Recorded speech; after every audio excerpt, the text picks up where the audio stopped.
Assalamualaikum warahmatullahi wabarakatuh. Sobat Misteri Sunyi Mencekam, bahagia sekali kami bisa kembali hadir bersama Anda. Tentunya seperti biasa, kami akan menyuguhkan cerita-cerita misteri menarik.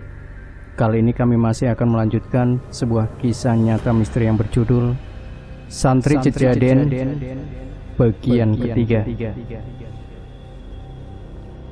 Kang Sodar, jangan Kang.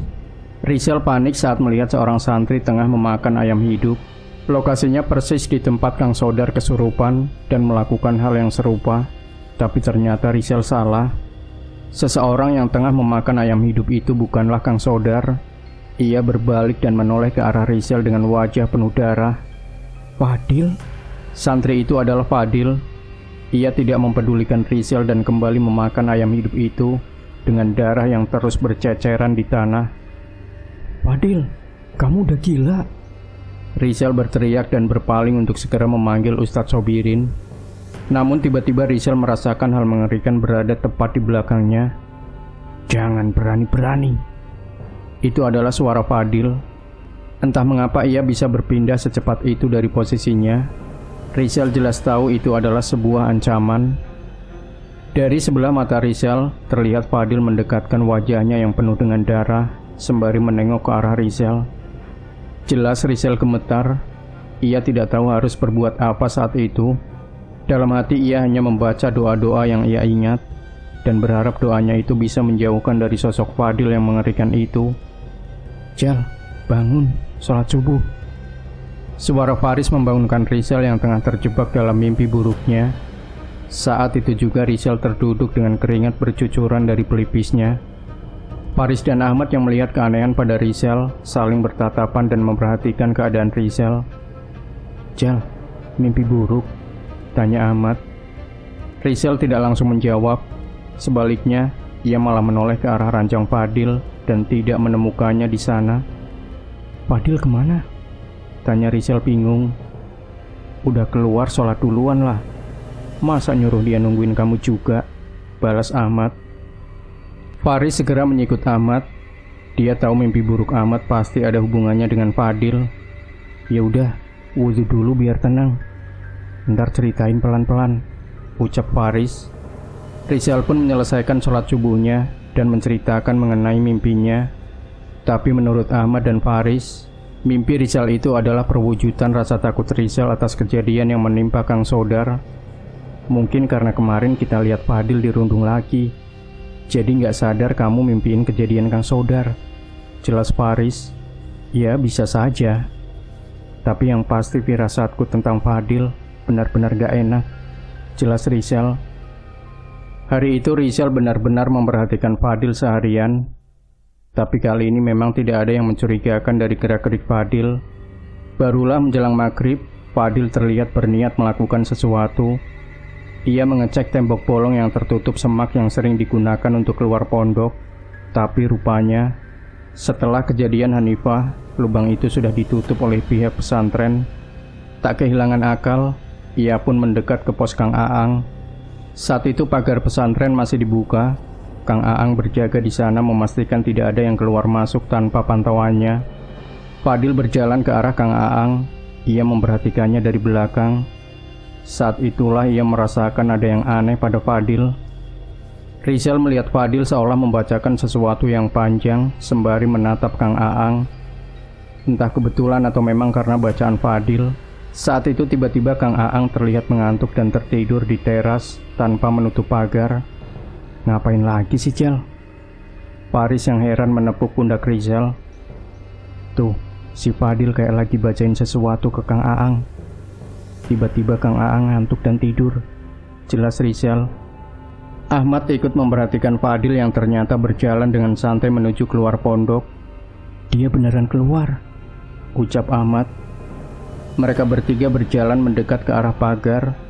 Tapi mereka masih ragu untuk menyusul Fadil. Susul nggak? Tanya Faris. Pasti aku kan yang disuruh manggil Ustadz. Tebak Ahmad yang memang sudah tahu rencana Rizal dan Faris. Enggak deh, gak usah keluar. Kita lapor Ustadz aja, ujar Rizal. Ahmad dan Faris pun terlihat lega, tapi mereka penasaran dengan yang dilakukan Fadil di luar. Rizal mencoba mengintip keluar pagar dan mencari keberadaan Fadil, tapi tiba-tiba ia terjatuh dengan kedatangan seseorang yang datang dengan tiba-tiba di hadapannya. "Minggir!" teriak orang itu. Rizal memastikan siapa orang yang mengusirnya dengan kasar itu. "Jal, minggir Jal!" Seketika Faris menarik Rizal mendekat ke arah mereka. Saat itu barulah ia sadar bahwa orang yang hampir menabraknya tadi adalah si Kuter, alias Mamat si preman pasar. Makin bobrok aja nih pesantren. Bukannya ngejaga gerbang malah tidur, teriak Mamat yang saat itu menarik baju Kang Aang. Rizal, Ahmad, dan Faris pun menjauh. Mereka tidak mau mengambil resiko berurusan dengan Mamat. Di satu sisi mereka tidak mau pergi karena penasaran dengan apa urusan Mamat ke tempat ini. "Mamat, ngapain kamu di sini?" teriak Kang Aang. "Gak usah berisik, panggil Kang Sobirin," teriak Mamat. "Urusan apa?" tanya Kang Aang. "Bukan urusanmu," balasnya singkat. Kang Aang sudah tahu sekali reputasi Mamat, tapi bukannya melawan, ia malah seolah menurut dengan perintah Mamat. "Heh, mau mati juga kamu bocah," ancam Mamat pada mereka bertiga.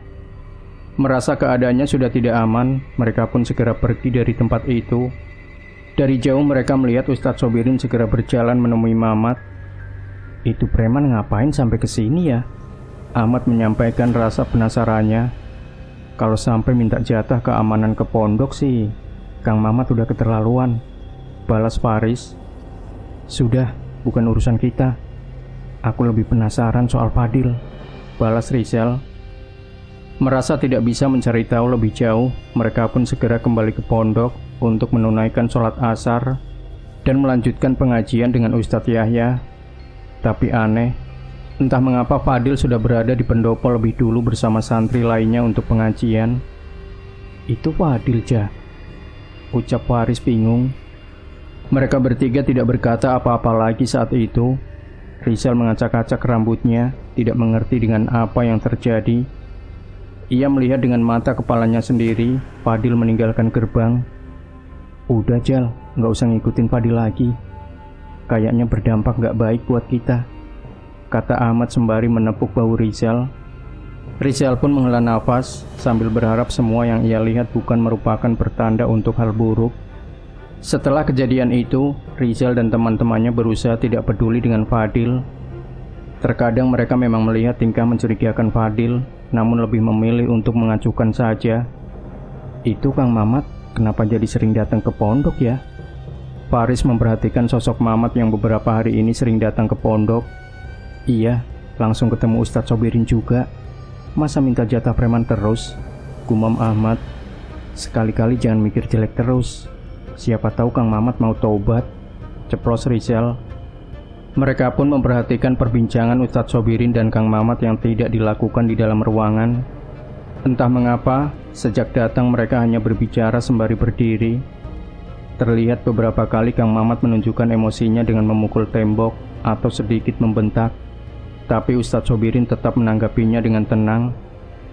Hari ini santri-santri mendapat kabar akan terjadi gerhana di malam hari. Mereka pun mendapatkan pengumuman untuk melakukan sholat gerhana pada malam hari. Ini adalah yang pertama kalinya untuk Rizal dan kawan-kawan.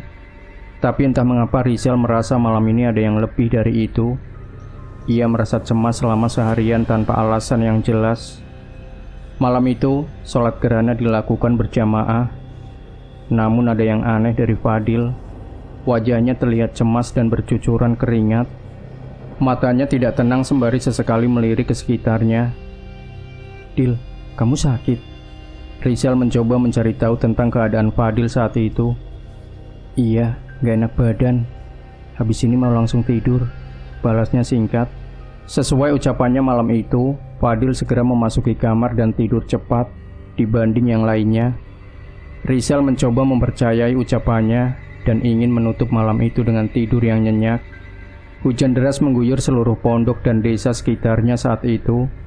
Beberapa kali petir menyambar, namun para santri masih dapat tidur dengan pulas. Duk, duk, duk. Suara tongkat yang mengetuk lantai kamar saat itu mengganggu ketenangan Rizal, Faris, dan Ahmad. Bukan tanpa alasan, tapi mereka ingat betul suara yang pernah membuat mereka lari tunggang langgang. Srek. Duk. Suara langkah kaki diseret bersama tongkat yang menyentuh tanah berhenti di dekat mereka bertiga. Bangun. Saat itu mereka berdua terduduk dan terbangun secara bersamaan. Seharusnya mereka takut, namun entah mengapa kali ini mereka merasa harus mengikuti ucapan itu. Terlihat nenek mengerikan yang terus meneror mereka semenjak mengintip gudang. Tapi kali ini, ia tidak berbuat apapun selain menoleh ke kasur tempat Fadil seharusnya berada. Rizal yang masih berusaha mengumpulkan kesadarannya melihat Fadil tidak lagi berada di kasurnya. Sementara itu, suara hujan deras terdengar dari pintu kamar yang terbuka. Jal, nenek itu. Tanya Faris bingung yang menyadari sosok nenek itu kembali menghilang. Hilang, Fadil juga nggak ada. Ahmad pun merasakan ada yang janggal di malam itu. Rizal segera berdiri untuk menutup pintu yang terbuka. Ia masih tidak ingin berhubungan dengan masalah Fadil. Tapi saat sampai di depan pintu, ia melihat Fadil sedang berjalan perlahan di ujung lapangan.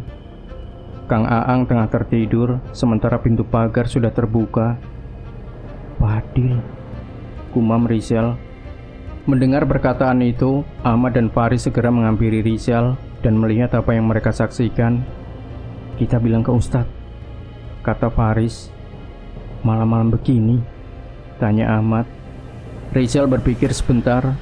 Ia memilih untuk menahan diri dan melaporkan besok pagi.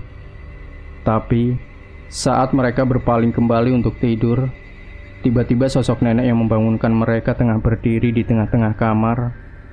Ia menatap mereka bertiga dengan wajah marah. Jal, nenek itu benar di sini, ucap Faris.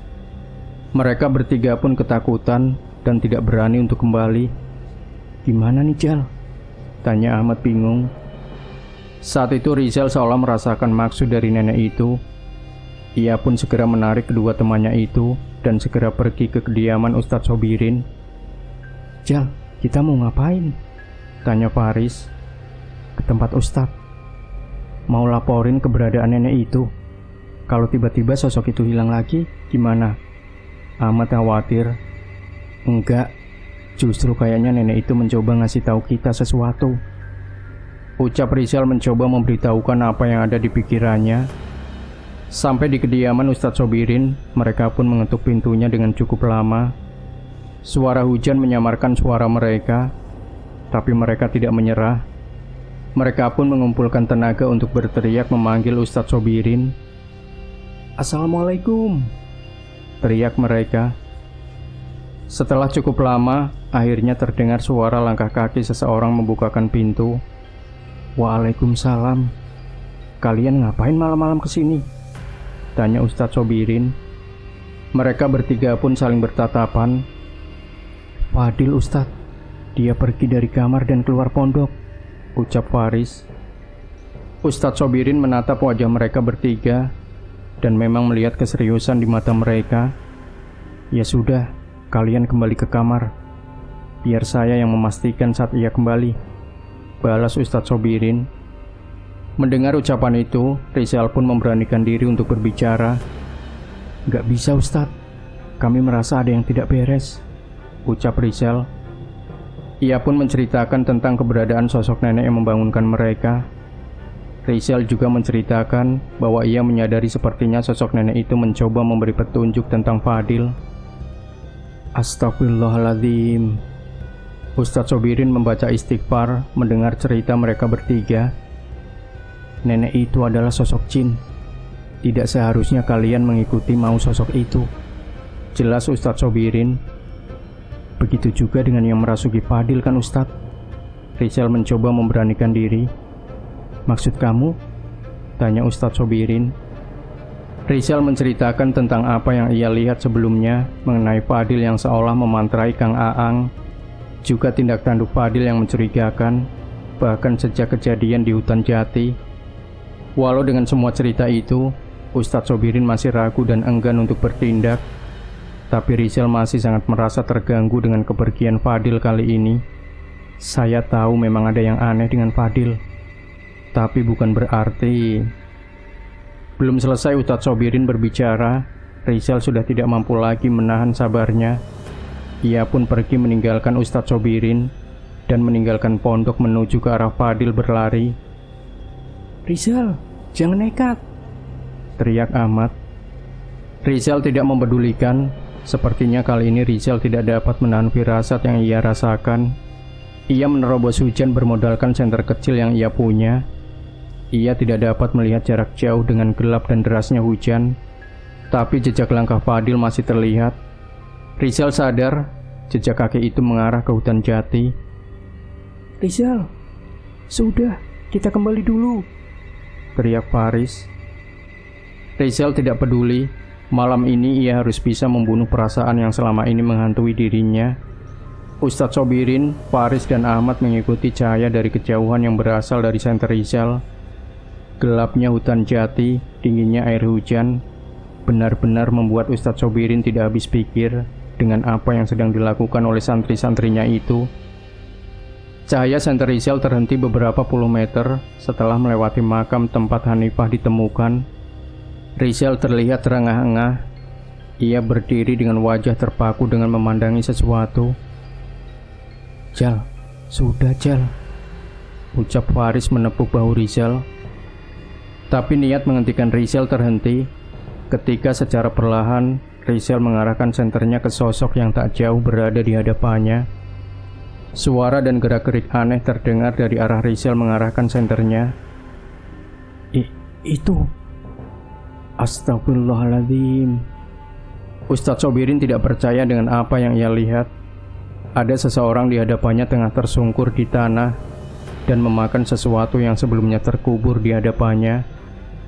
Wajahnya penuh dengan darah, gerak-geriknya seperti seseorang yang kesetanan dan tertawa menikmati apa yang ia makan. "Fadil?" Ustadz Sobirin mencoba mendekat ke arah sosok itu, tapi Fadil hanya menoleh sekilas dan kembali menikmati benda penuh darah yang ada di tangannya. Ia seperti tidak takut dengan apapun, seolah sesuatu yang ia makan adalah puncak kenikmatannya. Rizal ikut mendekat dan mencari tahu apa yang sedang dilakukan Fadil saat itu. Itu janin?" tanya Rizal saat mengetahui benda apa yang dipegang oleh Fadil. "Apa? Yang benar kamu, Jal?" Faris tidak percaya. Namun saat memastikan dengan jelas benar apa yang diucapkan Rizal, di tangan Fadil terdapat bagian tubuh bayi yang tidak sempurna, yang sudah tercabik-cabik menjadi beberapa bagian. Sementara itu Fadil tertawa kesetanan menikmati janin yang terlihat sangat mengenaskan itu. "Astagfirullahaladzim, astagfirullahaladzim, astagfirullahaladzim." Mereka semua membaca istighfar sebelum akhirnya Ustadz Sobirin mendekat ke arah Fadil dan membacakan doa untuknya. Sontak Fadil memberontak mendengar setiap bait doa yang dibacakan Ustadz Sobirin. Ia berteriak, mengerang kesakitan, dan berusaha untuk memberontak. Ia pun melarikan diri ke dalam hutan yang lebih gelap. "Kejar!" teriak Rizal. Mereka pun mengejar Fadil secepat yang mereka bisa. "Kalian, kembali! Bahaya!" teriak Ustadz Sobirin yang juga menyusul.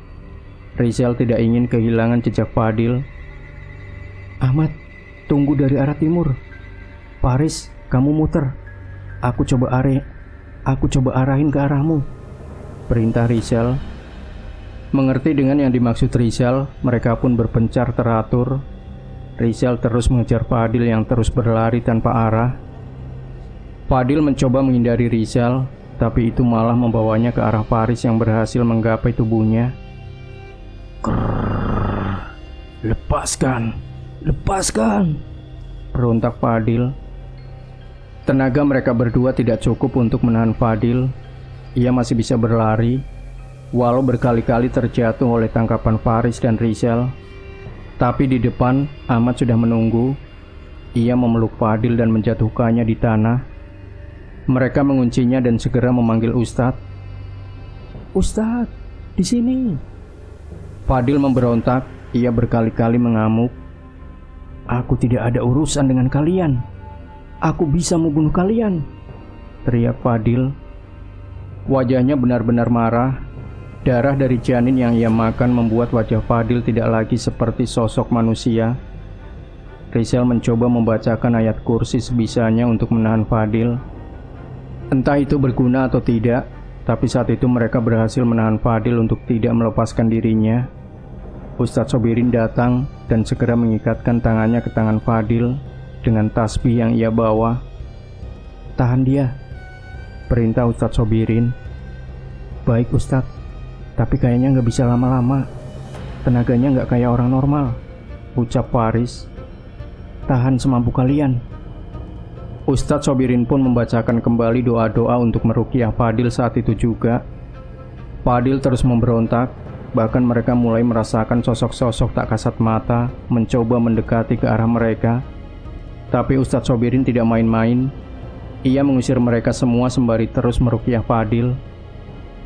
Keluar kamu jin laknat, perintah Ustadz Sobirin.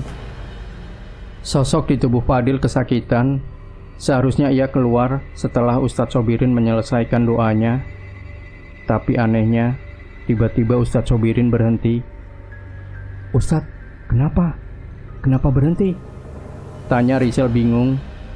Wajah Ustadz Sobirin terlihat panik. Ia tidak seperti biasanya. Sebaliknya, Fadil tiba-tiba tertawa menertawakan ekspresi wajah Ustadz Sobirin. Hehehe, kenapa? Kau takut? Tantang sosok yang merasuki tubuh Fadil. Enggak mungkin Ustadz Sobirin takut, teriak Faris. Rizal mencoba berpikir sama, tapi Ustadz Sobirin masih terlihat ragu. Kalau setan ini saya usir, Fadil akan mati, ucap Ustadz Sobirin. Maksud Ustadz? Rizal bingung. Sejak awal Fadil sudah tidak ada. Selama ini tubuh ini diisi oleh jin biadab ini sehingga terus hidup, jelas Ustadz Sobirin. Rizal, Faris, dan Ahmad kaget dengan ucapan itu. Ia hampir tidak percaya dengan apa yang dikatakan Ustadz Sobirin. Setan sialan, berani-beraninya kamu mengambil tubuh Fadil, bentak Rizal. Hehehe, ini permintaan mereka dan aku mendapatkan bayarannya. Kenapa kalian menyalahkan saya? Ucapnya sambil tertawa menang. Ustadz Sobirin memalingkan wajahnya.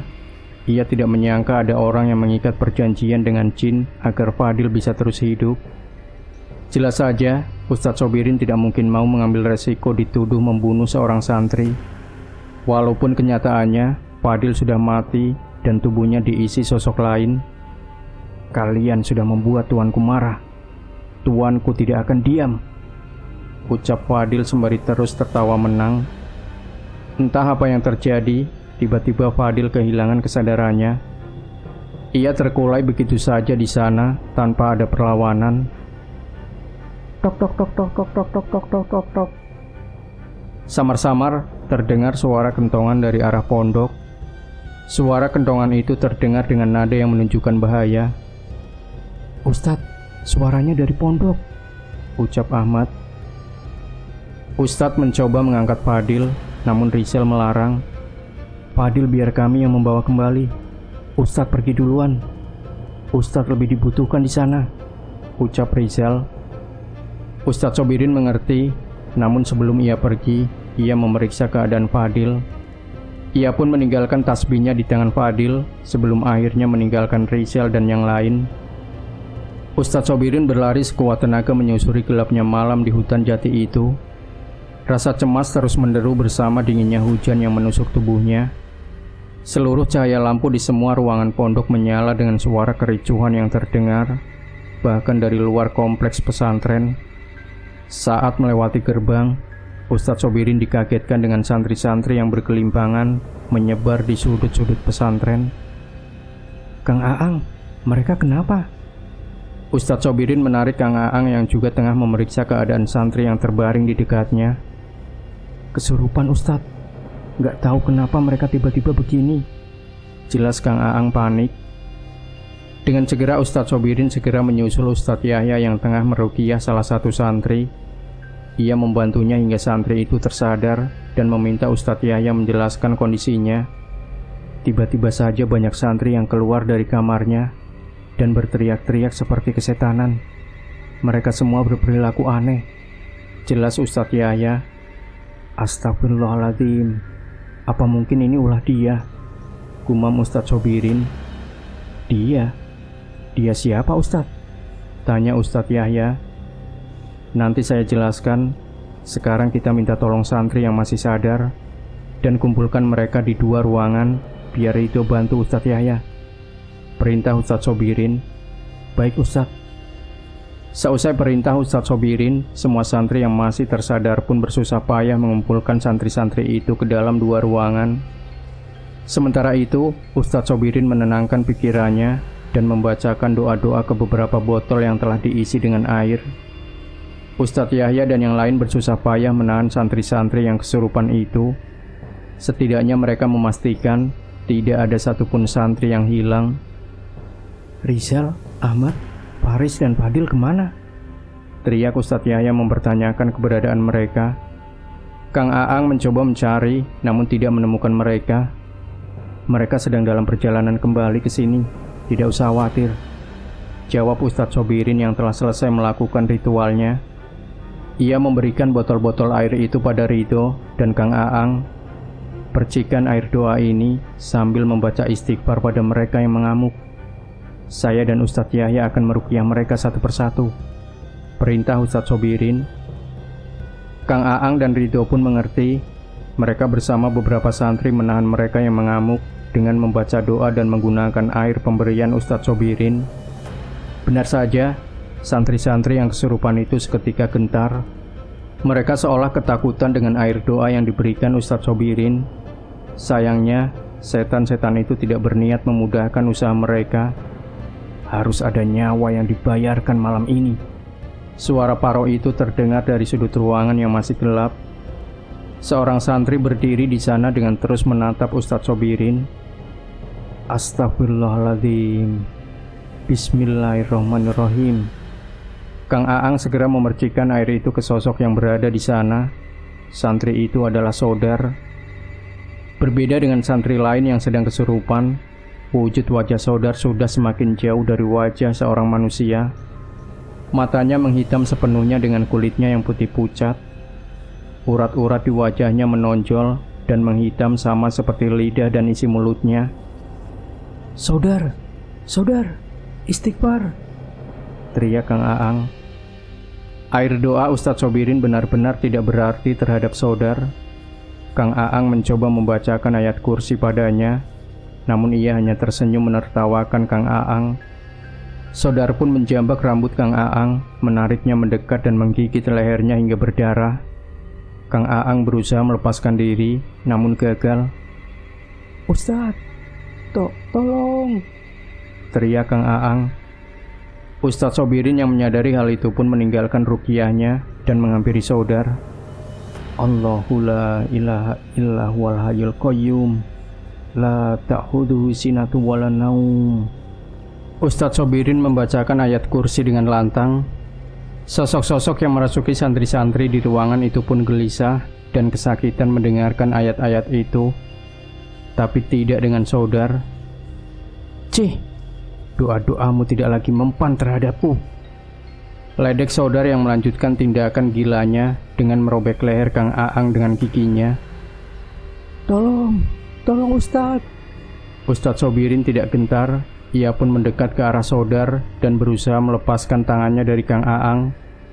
Tapi tidak semudah itu. Saat melepas Kang Aang, Sodar bergerak ke belakang santri yang lain.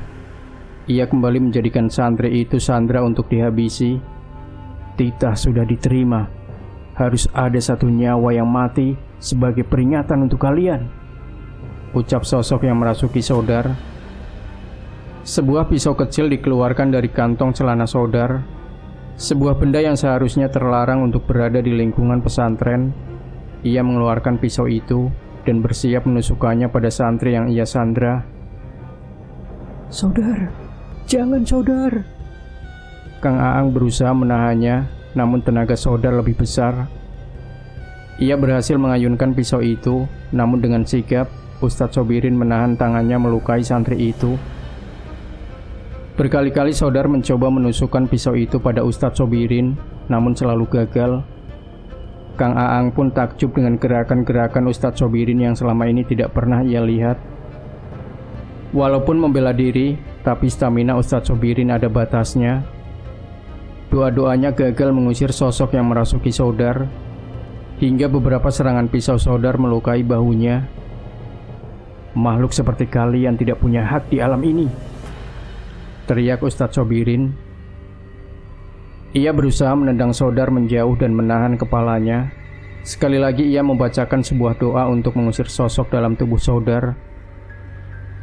"Bismillahirrahmanirrahim. Allahumma ta'lu alayya wa'tuni muslimin." Kali ini Sodar terlihat gentar. Ia kesakitan dan meronta sejadi-jadinya. "Aku tidak akan keluar. Manusia ini milikku," teriak sosok di dalam tubuh Sodar saat itu. Sesuai perkataannya, walaupun kesakitan sebegitunya, ia tetap tidak keluar dari tubuh Sodar. Bahkan Ustadz Sobirin pun heran, bagaimana bisa jin itu bisa bertahan sebegitu kuatnya di tubuh Sodar. "Kalau itu memang maumu, manusia ini ikut denganku." Setan itu meronta bersama dengan suara Sodar yang juga merasa kesakitan. Samar-samar Ustadz Sobirin merasakan setan itu berkuasa atas Sodar dan menarik jiwanya meninggalkan tubuhnya. Setan terkutuk. Ustadz Sobirin panik. Kali ini ia benar-benar bingung dengan apa yang harus mereka perbuat. Sekali lagi Ustadz Sobirin dihadapkan di posisi antara hidup dan mati santrinya. Di tengah kebingungan Ustadz Sobirin, tiba-tiba suara pintu terbuka dengan keras. Terlihat Faris dan Ahmad segera membaringkan Fadil tak jauh dari pintu ruangan. "Ustadz, apa yang terjadi?" Mereka bingung dengan apa yang tengah terjadi di ruangan itu, tapi tidak dengan Rizal. Sebelum masuk ke dalam ruangan, ia mendengar teriakan setan itu dari luar dan mencoba membaca situasi ini. Samar-samar ia teringat kembali kejadian pertemuan Sodar dengan Fadil. "Ustadz, kalung hitam itu juga jimat milik Fadil," teriak Rizal mencoba memberitahu apa yang diketahui. Sontak Sodar menoleh ke arah Rizal dengan tatapan penuh amarah. Ustadz Sobirin memperhatikan tubuh Sodar dan memang menemukan kalung hitam yang dimaksud Rizal melingkar di lehernya. Saat itu juga ia menarik kalung itu hingga terputus. "Bocah sialan, kali ini kami melihatmu, hidupmu tidak lama lagi," teriak sosok dalam tubuh Sodar mengancam Rizal dengan wajah bengisnya.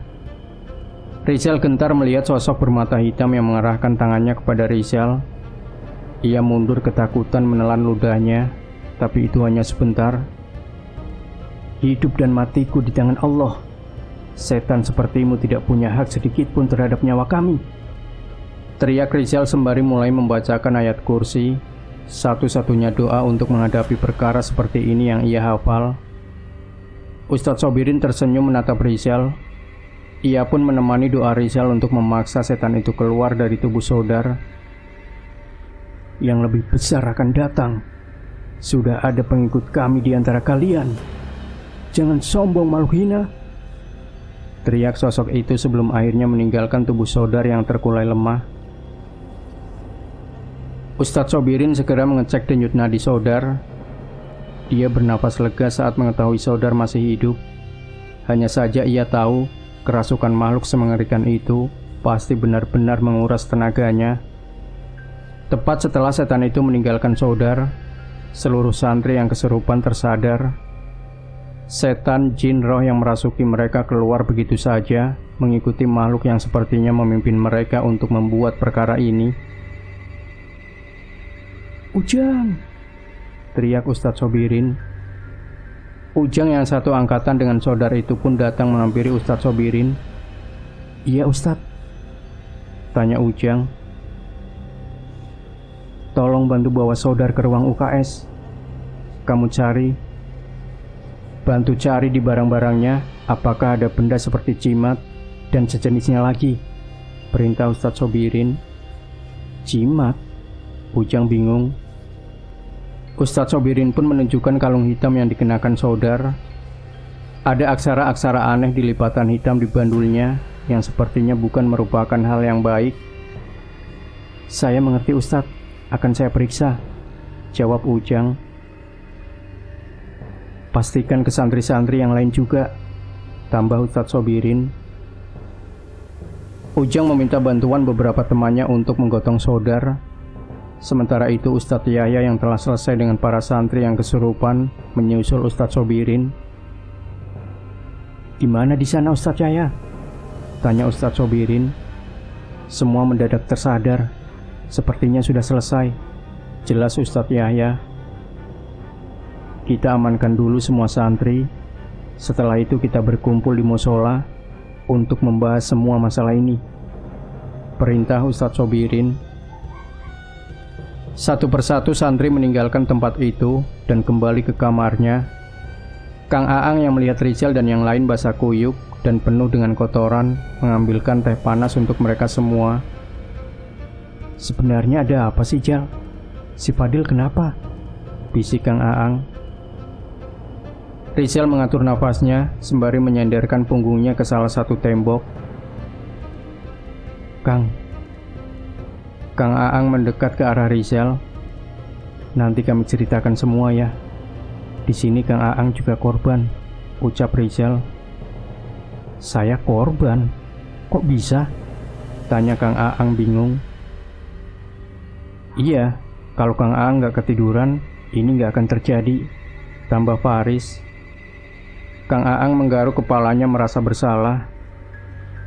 Tapi tenang dulu Kang, Ustadz Sobirin bakal jelasin semua, ucap Ahmad. Kang Aang mengerti, ia juga melihat rasa lelah di wajah ketiga anak itu. Kang Aang, temenin mereka ganti baju dulu. Mereka bisa sakit kalau basah-basahan begitu, perintah Ustadz Sobirin. Baik Ustadz. Rizal, Ahmad, Faris, kita ketemu lagi di musola. Dan Ustadz Yahya, besok anak-anak kita liburkan dulu. Pastikan semua santri yang kesurupan tadi benar-benar pulih, perintah Ustadz Sobirin. Ustadz Yahya mengerti perintah itu dan segera berkeliling memeriksa kamar santri satu persatu. Sementara Rizal dan yang lain mengganti baju, Ustadz Sobirin memeriksa keadaan Fadil. Pastikan semua santri yang kesurupan tadi benar-benar pulih, perintah Ustadz Sobirin. Ustadz Yahya mengerti perintah itu dan segera berkeliling memeriksa kamar santri satu persatu. Sementara Rizal dan yang lain mengganti baju, Ustadz Sobirin memeriksa keadaan Fadil dan mulai membacakan ayat-ayat suci di samping tubuhnya. Astagfirullahaladzim. Sebelum mencapai kamar Rizal, Kang Aang tiba-tiba tercekat. Ia seolah kaget akan sesuatu yang ada di kamar kami. Nenek-nenek ya Kang? Tanya Rizal santai. Kang Aang menoleh dengan kaget ke arah Rizal. Kalian bisa lihat juga? Tanya Kang Aang. Enggak Kang, tapi nenek itu yang ngebangunin kami seolah ingin meminta kami mengawasi Fadil, jelas Rizal. Kang Aang memang memiliki kemampuan. Ia terkadang bisa melihat makhluk-makhluk tak kasat mata. Namun itu hanya di saat-saat tertentu. Sudah, dia sudah pergi, jelas Kang Aang. Faris mendekat ke Kang Aang seolah penasaran akan sesuatu. Sebenarnya nenek itu siapa sih Kang? Kok bisa ada di gudang lama? Tanya Faris. Kang Aang menoleh ke arah Faris. Kenapa kalian bisa tahu dia dari gudang lama? Tanya Kang Aang. Sontak Ahmad menyikut Faris menegur kecerobohannya. Tapi sepertinya Kang Aang tidak mau memusingkan itu kali ini. Ya sudah, jelasin nanti-nanti saja. Cepat ganti baju, keburu subuh. Kang Aang pun segera menyuruh mereka bertiga untuk berganti dengan pakaian kering. Satu hal yang Kang Aang sadari malam itu, walaupun melihat keberadaan nenek itu di kamar Rizal, Ia juga melihat santri-santri lain yang berada di sana. Mereka semua kelelahan setelah hampir semalaman membantu Ustadz dan santri-santri lain di kejadian tadi. Kang Aang sadar, tidak ada satupun santri di kamar Rizal yang dirasuki oleh makhluk-makhluk tadi. Kang Aang menerka, apakah ini semua karena keberadaan sosok nenek tua penghuni gudang lama ini? Beberapa gelas teh panas tersaji di hadapan Ustadz Sobirin, Ustadz Yahya, Rizal dan teman-temannya saat itu. Mereka tidak langsung memulai pembicaraan. Mereka menikmati waktu itu terlebih dahulu untuk menenangkan diri mereka dan menikmati rasa hangat dari teh panas itu. Gak pernah aku ngerasain teh panas seenak ini, ucap Faris yang terus saja menggenggam gelas hangatnya di tangan. Iya ya, padahal sama saja dengan teh yang biasa kita minum, timpal Ahmad. Ustadz Sobirin tersenyum mendengar perbincangan itu. Kenikmatan seperti itu adalah hadiah dari Allah untuk mereka yang mau lelah berjuang. Percaya atau tidak, kenikmatan itu tidak bisa dibeli, bahkan dari minuman termahal sekalipun, ucap Ustadz Sobirin.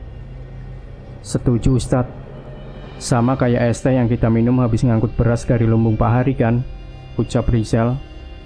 Ustadz Sobirin mengangguk. Mereka meluangkan sejenak untuk perbincangan-perbincangan kecil sebelum masuk ke permasalahan utama mereka tentang tragedi malam ini. Ulah Fadil. Ustadz Yahya mengernyitkan dahinya seolah tidak percaya dengan cerita dari Ustadz Sobirin. Rizal membantu menceritakan mulai dari saat mengetahui Kang Sodar merundung Fadil. Ia mendapatkan benda berupa buku dan sebuah kalung hitam yang ia rebut dari Fadil. Sepertinya Sodar memang ilmu, dan Fadil menjebaknya dengan kitab dan jimat yang ia miliki. Jelas Ustadz Sobirin. Sepertinya tadi juga mengincar kakak kelas yang lain yang memiliki niat yang sama. Beberapa hari yang lalu saya juga melihat beberapa orang merundung Fadil. Saat kami tolong, ia malah tidak senang, ucap Rizal. Cerita Rizal membuat Ustadz Sobirin dan Ustadz Yahya cemas. Saya takutnya santri-santri itulah yang dimaksud sebagai pengikut setan itu, ucap Ustadz Sobirin. Ustadz Yahya kaget saat mendengar cerita mengenai Fadil yang keluar gerbang dan memakan janin yang dikubur seseorang di hutan jati. Itu janin siapa? Siapa yang melakukan? Berbagai pertanyaan memenuhi isi kepala Ustadz Yahya. Apa sosok yang merasuki Fadil sudah diusir? Tanya Ustadz Yahya. Itu masalahnya. Wajah Ustadz Sobirin terlihat cemas. Hanya jin itu yang mendiami tubuh Fadil, tidak ada kesadaran lain di tubuhnya. Kamu tahu apa artinya kan Yahya? Penjelasan Ustadz Sobirin membuat Ustadz Yahya dan Kang Aang semakin pusing. Mereka memiliki ketakutan yang sama. Bila sosok di dalam tubuh Fadil diusir, maka Fadil akan mati. Siapa yang melakukan ini Ustadz? Tanya Kang Aang. Ustadz Sobirin menggeleng. Jelas saja ia tidak dapat menerka siapa yang tega melakukan ritual itu pada anak ini. Seseorang melakukan perjanjian dengan sosok ini dengan bayaran janin yang harus diberikan pada malam-malam tertentu untuk dirinya. Jelas Ustadz Sobirin. Rizal, Ahmad dan Faris mengingat kembali kejadian di mana Fadil memakan janin yang masih berdarah-darah itu dengan begitu beringasnya. Ustadz, Rizal, ini di mana? Tiba-tiba Fadil siuman dari tempat ia dibaringkan. Sontak Rizal dan yang lain pun panik. Ustadz Sobirin segera mendekat secepat mungkin ke arah Fadil. Ahmad, Faris, ini kenapa? Fadil terlihat panik. Ia sama sekali berbeda dengan saat berada di hutan tadi. Tak ingin tertipu, Ustadz Sobirin membacakan kembali doa untuk meruqyah Fadil. Dan benar saja, ia merintih kesakitan. Sudah Ustadz, hentikan. Panas, teriaknya. Fadil benar-benar meronta kesakitan. Namun ia tidak melawan dan tidak berbuat apapun selain mengeluh kesakitan. Hal ini benar-benar membuat Ustadz Sobirin dan Ustadz Yahya bingung. Siapa kamu? Tanya Ustadz Sobirin. Pak Fadil Ustadz, jawab Fadil terbata-bata. Dusta, teriak Ustadz Sobirin. Fadil terlihat ketakutan. Ia memandangi Ustadz Sobirin dan Ustadz Yahya seolah ia sedang diintimidasi oleh mereka. Jal, tolong Jal, ini kenapa? Fadil memohon kepada Rizal, tapi Rizal yang melihat apa yang terjadi di hutan jati membuatnya berani untuk menahan diri. Kamu bukan Fadil, ucap Rizal. Ini aku Jal, Fadil. Kalian kenapa? Tanya Fadil dengan memasang wajah bingung. Ustadz Sobirin yang merasa tidak mendapatkan penawaran pun akhirnya memutuskan untuk membiarkan Fadil terlebih dahulu. Walau begitu, ia masih meragukan apakah keputusannya benar atau salah. Ustadz yakin. Kita lihat sendiri loh, bagaimana di hutan jati tadi, tanya Rizal. Saya tidak yakin, tapi semoga ini keputusan terbijak. Besok akan saya hubungi orang tuanya, ucap Ustadz Sobirin. Ustadz Sobirin pun melarang Fadil untuk tidur bersama santri yang lain. Ia dirawat di UKS dengan dijaga Kang Aang serta Ustadz Yahya yang sesekali memeriksanya. Mereka berharap penilaian Ustadz Sobirin salah. Mereka berharap bahwa roh Fadil masih ada di tubuh itu dan bisa diselamatkan. Tapi saat Rizal mencoba berharap untuk itu, tiba-tiba ia melihat Fadil menoleh ke arahnya. Ia tersenyum licik, seolah menyembunyikan sesuatu yang mengerikan. Oh, Ustadz, jangan lengah sama sekali dengan Fadil ya. Saya masih takut. Rizal mencoba menyampaikan perasaannya. Kali ini Ustadz Sobirin tidak membantah. Ia mengangguk mengiyakan ucapan Rizal. Setelah melihat semua kejadian semalam, tidak mungkin mereka membantah ucapan ketiga santri ini. Sebuah perbincangan panjang terjadi di telepon antara Ustadz Sobirin dengan orang tua Fadil. Mereka tidak terima saat Ustadz mengatakan bahwa tubuh Fadil diisi oleh jin. Ustadz jangan mengada-ada. Siapa yang terima anaknya dianggap setan? Suara seorang ibu yang berteriak terdengar keras di telepon itu. Tenangkan dulu, Bu. Tapi kejadian semalam benar-benar terjadi. Anak ibu benar-benar memakan janin di kuburan hutan jati, jelas Ustadz Sobirin. Penjelasan dari Ustadz Sobirin seolah tidak dihiraukan oleh orang tua Fadil. Jelas saja, orang tua mana yang percaya anaknya sudah mati dan tubuhnya diisi oleh jin. Kalau anak saya salah, silahkan dihukum. Tapi mengatakan hal seperti itu benar-benar melukai hati saya, Ustadz. Kali ini suara tangis terdengar dari balik telepon. Ustadz Sobirin tetap berusaha untuk tegas, namun sebisa mungkin ia ingin memberikan penjelasan secara baik kepada orang tua Fadil. Kalau Ustadz masih ngotot, katakan yang akan Ustadz lakukan saat ini, membunuh anak saya. Kali ini suara ayah Fadil yang terdengar dari telepon itu. Pertanyaan itu benar-benar tidak bisa dijawab dengan tegas oleh Ustadz Sobirin. Di satu sisi ia tidak tahu apa yang harus dilakukan jika Fadil mati. Satu sisi tidak mungkin ia berbohong bisa menyelamatkan Fadil. Baiklah, kalau begitu satu lagi pertanyaan dari saya. Ustadz Sobirin mencoba menenangkan pikirannya. Apa kalian tahu siapa yang menanamkan janin manusia di hutan jati? Anehnya pertanyaan itu membuat kedua orang tua Fadil terdiam. Ibu Fadil sama sekali tidak ada niat untuk menjawab. Jelas kami tidak tahu, Ustadz. Itu tidak ada hubungannya dengan kami, jawab ayah Fadil. Baiklah, kalau begitu sepertinya saya tahu apa yang harus saya perbuat, ucap Ustadz Sobirin sebelum akhirnya berpamitan menutup telepon itu. Ustadz Sobirin tidak mampu membuktikan bahwa sosok yang berada di tubuh Fadil bukanlah Fadil. Akhirnya Fadil dikembalikan ke kamar dan berbaur kembali dengan santri-santri lainnya. Tidak ada yang tahu tentang kejadian di hutan jati selain mereka yang berkumpul di musola saat itu. Semua santri masih memperlakukan Fadil seperti biasa, tapi bukan berarti Ustadz Sobirin menyerah.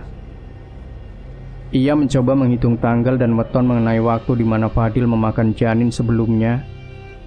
Ustadz Sobirin menandai beberapa tanggal di kalender dan selalu berjaga di tanggal-tanggal itu.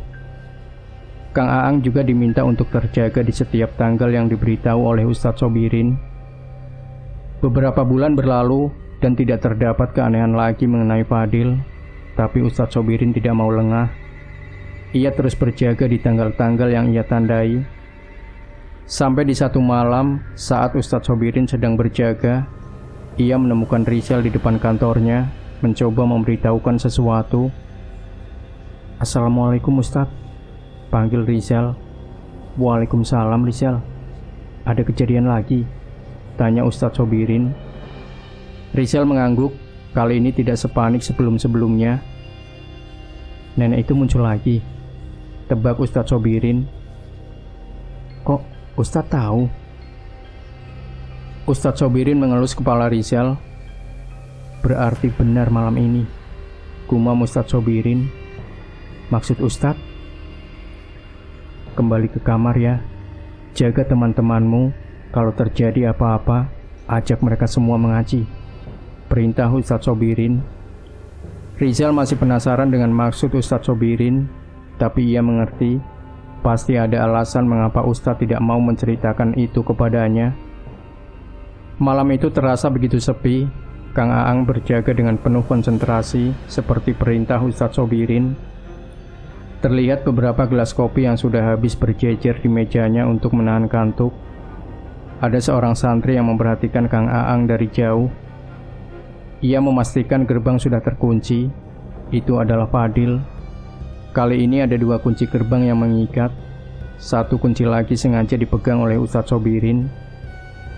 Tidak seperti hari-hari sebelumnya, Fadil terlihat gelisah. Sepertinya ia harus segera keluar dan melakukan sesuatu untuk membunuh rasa gelisahnya. Mengetahui ia tidak bisa memanfaatkan Kang Aang, ia pun memutar dan mengelilingi kompleks pesantren yang cukup besar itu. Ia terlihat menggebu-gebu, seolah akan meledak bila tidak segera keluar. Sampai akhirnya ia menyadari suara air dari kali yang mengalir di kompleks pesantren. Kali itu melewati sawah tembok yang berarti ada lubang di bawah sana. Fadil tidak peduli dengan arus dan dinginnya air kali itu. Ia menunduk memasuki celah itu dan berhasil tiba di sisi balik tembok pesantren. Ia pun bergegas melalui hutan yang dipenuhi pohon-pohon jati. Tanpa petunjuk arah dan tanpa penerangan, ia mampu melalui hutan itu tanpa kesulitan sedikit pun. Tepat saat melewati makam, Fadil pun segera menggali tanah tempat sebuah pasak hitam ditancapkan. Nafasnya menderu seperti kesetanan, mencari sesuatu dari balik tanah yang ia gali dengan tangan kosong. Tapi Fadil tidak menemukan apa yang ia cari di tempat ia menggali. Janin itu tidak ada di tempatnya. Ia bingung, namun saat menatap ke sekitar hutan itu, seolah ada sosok tak kasat mata yang menceritakan sesuatu padanya. "Krrrr, bangsat kalian!" Fadil mengamuk sejadi-jadinya saat itu. Tangannya mengepal dengan keras dan berkali-kali menghantamkannya ke tanah dan pepohonan di sana. Sumpah serapah terucap tanpa henti melampiaskan kekesalannya. Dari balik pohon jati, tak jauh dari tempat Fadil berada, Ustadz Sobirin bersembunyi menyaksikan amukan Fadil. Sebelumnya ia sudah datang lebih dulu ke tempat itu dan menemukan ibu Fadil menguburkan janin di tempat tak jauh dari tanah Fadil memakan janin sebelumnya. Saat itu juga, Ustadz Sobirin menggali kembali janin itu dan menguburkannya di tempat yang layak, jauh dari tempat yang digali oleh Fadil. Kini perjanjian itu sudah cacat. Apakah sosok jin di tubuh Fadil akan meninggalkan tubuh itu, ataukah ada hal lain yang akan terjadi? Pertanyaan itu muncul di kepala Ustadz Sobirin atas perbuatannya. Ini satu-satunya cara yang ia pikirkan untuk mengakhiri perjanjian antara sosok yang berada di tubuh Fadil dengan seseorang yang terikat dengannya. Sayangnya semua tidak sesederhana itu. Fadil kembali dengan wajah penuh amarah. Sesekali ia tertawa kesetanan dengan mata yang terus melotot. "Kalian harus bertanggung jawab. Harus ada darah yang menggantikannya." Ia berjalan bungkuk menyeret langkah kecewanya. Ada dendam yang mengerikan yang ia bawa, langkah demi langkah menuju pesantren.